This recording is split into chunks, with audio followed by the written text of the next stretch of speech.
Hi guys, welcome back to one and only your favorite channel, Delhi High Himanshu Jain channel. What's up guys? I hope you all are doing absolutely fine out there. So आज जो मैं आपसे बात करने वाला हूँ यार वो बहुत ही इंपॉर्टेंट चीज़ के बारे में बात करने वाला हूँ बिकॉज ये चीज़ अभी अभी हमारे हिंदुस्तान में हुई है। हमारा एजुकेशन सिस्टम बिल्कुल बदल चुका है।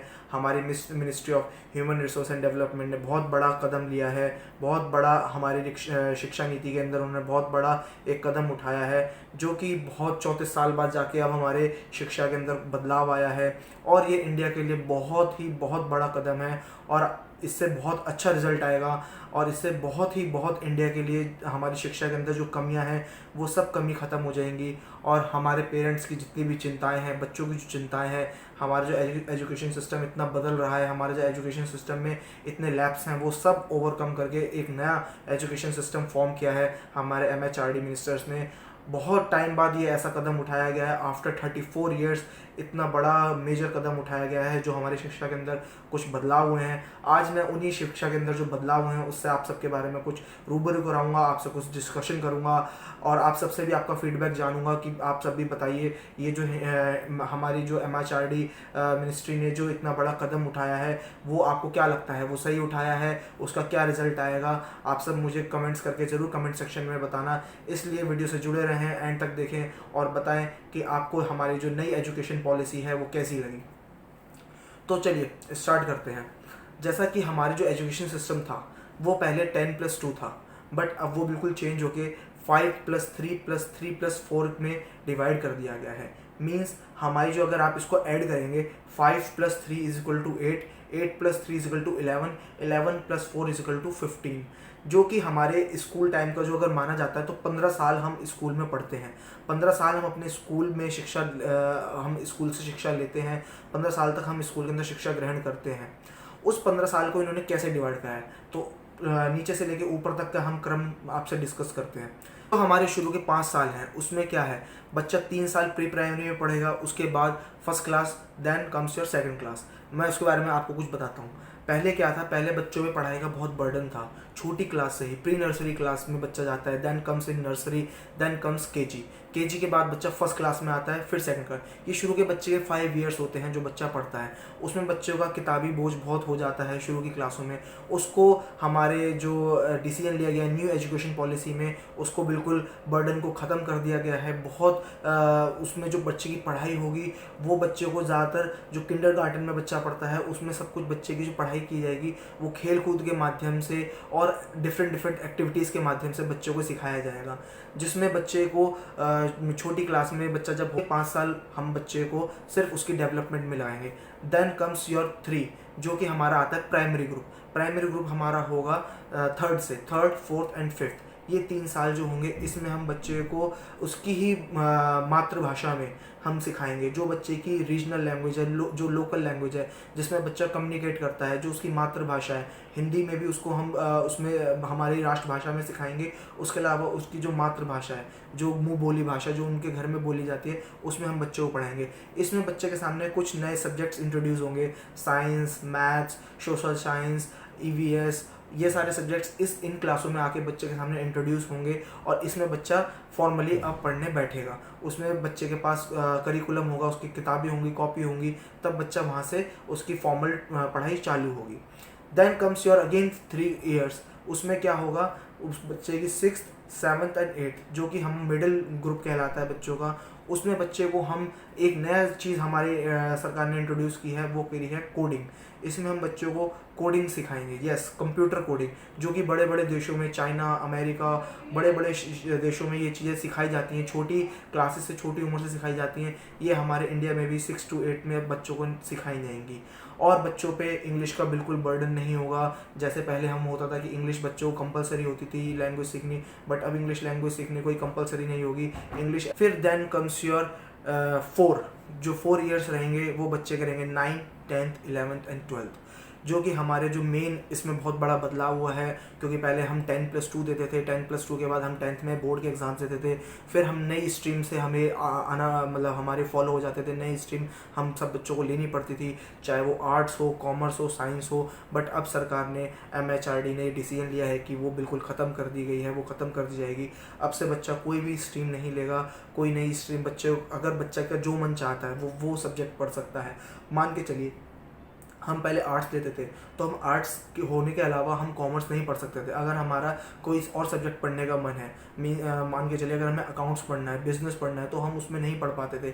Same goes with science students as well. अगर कोई साइंस का बच्चा था, उसे आर्ट्स पढ़ना है, हिस्ट्री पढ़नी है, पॉलिटिकल पढ़ना है, वो नहीं पढ़ पाता था। बट ये हट गया है। अब हमारी जो नई एजुकेशन पॉलिसी आई है उसमें आप अगर आर्ट्स लेते हैं और अगर आप बायोलॉजी पढ़ना चाहते हैं तो आप पढ़ सकते हैं, आप वो अपना सब्जेक्ट ले सकते हैं और उसके हिसाब से आप अपना इंटरेस्ट बना सकते हैं। पहले क्या था, अगर हमने साइंस ली, हमें साइंस के ही 4-5 सब्जेक्ट पढ़ने हैं, for example physics, chemistry, bio, then comes your math, English.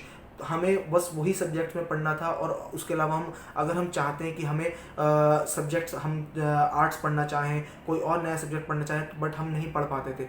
But अब जो है न्यू एजुकेशन पॉलिसी में आप अपने आप को सबसे पहले अपना इंटरेस्ट देख सकते हैं। यस, स्टूडेंट इस इंटरेस्ट सबसे ज़रूरी होता है और ये इस बार न्यू एजुकेशन पॉलिसी में देखा गया है। क्योंकि कोई बच्चा होता है उसका मैथ्स पढ़ने का मन नहीं है, तो वो उसको छोड़ के कोई दूसरा सब्जेक्ट ले सकता है, कोई और सब्जेक्ट लेके। फॉर एग्जांपल अगर कॉमर्स का बच्चा है या साइंस का बच्चा है तो वो अगर चाहे तो वो हिस्ट्री भी पढ़ सकता है।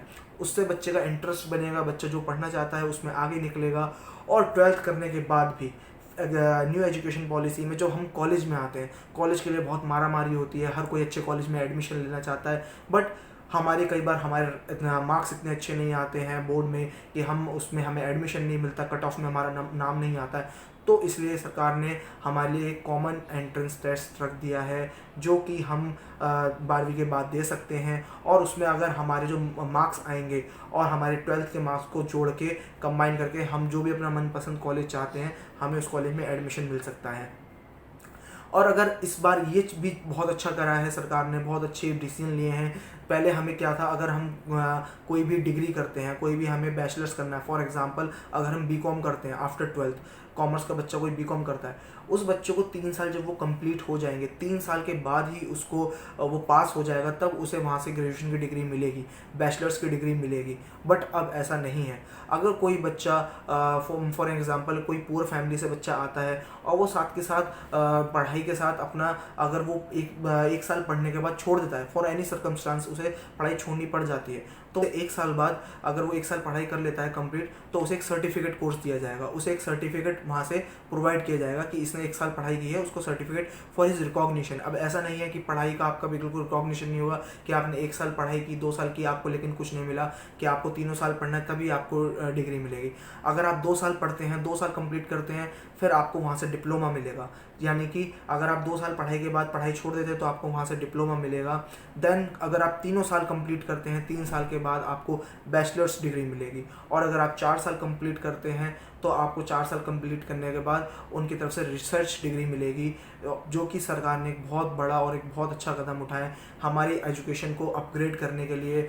जो वर्ल्ड वाइड एजुकेशन चल रही है, बड़ी बड़ी कंट्रीज़ में एजुकेशन चल रही है, उसकी तरह हमारी एजुकेशन को भी बहुत एनहांस किया गया है, बहुत अपडेट किया गया है, बहुत इम्प्रूवमेंट लाया गया है। और मेरा जो अगर मैं आपको अपना फीडबैक दूंगा तो मैं तो यही कहूँगा कि इससे आगे आने वाली जनरेशन को बहुत फ़ायदा होगा, बहुत ज़्यादा फ़ायदा होगा। क्योंकि इस बार सरकार ने हमारे जब हम अपनी 9th 10th 11th 12th में आएंगे तो उसमें सबसे ज़्यादा वोकेशनल को बहुत ध्यान दिया है कि बच्चा जिसमें जो रुचि है, जो मन चाहे वो कर सकता है। और उसमें बच्चे के नए नए थॉट्स प्रोसेस होते हैं, नई नई चीज़ें सीखता है, नए नए उसके अंदर क्रिएटिविटी होती है, नए नए उसके स्किल सेट्स होते हैं, उसको वो और एनहांस कर सकता है। फॉर एग्जांपल अगर कोई बच्चा उसके पापा कारपेंटर है, अगर तो उसके अंदर कहीं ना कहीं कारपेंट्री का हुनर अपने घर से ही होगा, क्योंकि उसने वो घर में देखा है होता हुआ, तो उसके अंदर कहीं ना कहीं वो चीज़ स्किल पहले से होगा और वो वहाँ जाके उसको और एनहांस कर सकता है। अगर वो कारपेंट्री में ही जाना चाहता है या और किसी नई चीज़ में वो जाना चाहता है तो वो नई चीज़ अपने आप को एक्सप्लोर कर सकता है। बहुत अच्छी नई नई चीज़ें इसमें आई हैं न्यू एजुकेशन पॉलिसी में। आप सब भी अगर अपनी कोई क्वेरीज जानना चाहते हैं, आपके मन में भी कोई डाउट्स हो, कोई क्वेरीज हो, या आप भी कुछ और पूछना चाहें तो आप मुझसे कमेंट में तो आप सब मुझे कमेंट करके कमेंट सेक्शन में पूछ सकते हैं। I would love to give you an answer. और इसके अलावा आप मेरा अगर फीडबैक लेंगे और मुझसे पूछेंगे कि इसमें मैं अगर अपने बताऊं कि इससे हमें और क्या फ़ायदा हो सकता है, तो मैं इसमें ये ज़रूर कहूँगा कि ये हमारे बच्चों को देख के ली गई है। जो भी हमारे जो डिसीजन लिया गया है, ये बच्चों के ग्रोथ के लिए, बच्चों की मेंटल ग्रोथ के लिए, बच्चों के इंटरेस्ट के लिए, बच्चों के स्किल के लिए बहुत बहुत बेनिफिट रहेगा आगे आने वाले फ्यूचर में। और जो न्यू जनरेशन वो उससे बहुत बेनिफिट करेगी। इसके अलावा जो हमारी न्यू पॉलिसीज़ जो आई है, इसमें हर ग्रुप एज के बच्चों को बहुत बहुत बहुत फ़ायदा होने वाला है। इसमें जो नई चीज़ इंट्रोड्यूस की गई है वो है अनविशिकी। अनविशिकी का मतलब क्या है? मीन्स आपको हमारा जो एजुकेशन सिस्टम है, हर बच्चा एक इंटेलिजेंस के साथ बॉर्न होता है, उसको कैसे वो और एनहांस कर सकते हैं, कैसा एक एनवायरनमेंट प्रोवाइड कर सकते हैं जो बच्चा अपनी क्रिएटिविटी को, अपने इंटेलिजेंस को और आगे बढ़ा सकता है, जो कि उसको बहुत हेल्प करेगी, जो कि चाणक्य नीति में आती है। चाणक्य बच्चों की लाइफ में आगे बहुत इंकलकेट कर सकते हैं, जिससे बच्चों के अंदर बहुत इंप्रूवमेंट होगा। तो चलिए माय फ्रेंड्स, इस वीडियो को मैं यहाँ पे ख़त्म करता हूँ और आप सबसे जानना चाहूँगा कि यार आप सबके जो भी पॉइंट ऑफ व्यूज़ हैं मुझे कमेंट सेक्शन में ज़रूर बताएं कि आप सब भी क्या सोचते हैं न्यू एजुकेशन पॉलिसी के बारे में, और आपके क्या क्या डाउट्स हैं। बिकॉज हर पेरेंट को, हर किसी इंसान को इसके बारे में जानना बहुत ज़रूरी है। और ये बहुत बड़ा डिसीजन लिया गया है हमारी गवर्नमेंट की तरफ से आफ्टर 34 ईयर्स, जो कि 10+2 का सिस्टम था वो ख़त्म करके नया 5+3+3+4 का सिस्टम लेके आए हैं, जो कि आई थिंक इट्स कमेंडेबल। और ये रातों रात में कोई डिसीजन नहीं लिया गया है, ये 4-5 साल से पिछले चल रहा था, जो कि इन्होंने बहुत इस पर वर्क किया है, बहुत सोचा है, बहुत समझा है, ताकि बच्चों को भी आगे बर्डन ना हो। जो हम देखते हैं बच्चे सुसाइड कर लेते हैं, मार्क्स अच्छे नहीं आते, क्योंकि हमारा एजुकेशन, इंडियन एजुकेशन सिस्टम जो है वो डिपेंड्स ऑन मार्किंग, वो मार्किंग पे ज़्यादा बिलीव करता है, मार्क्स पे ज़्यादा बिलीव करता है। बट उसको घटा के नाउ ग्रेडिंग सिस्टम कर दिया है और बहुत अच्छा किया है, जो कि आगे भी जाके जब हम इन कॉलेजेस में पहुंचेंगे, जो सारा ऑनलाइन हो जाएगा, आपको ऑनलाइन अपने मार्क्स मिलेंगे, ऑनलाइन आपको मार्क्स दिखेंगे, हर सेमेस्टर वाइज मार्क्स मिलेंगे कि आगे साल में 2 सेमेस्टर हुआ करेंगे, आपको दोनों सेमेस्टर में पढ़ाई करनी पड़ेगी।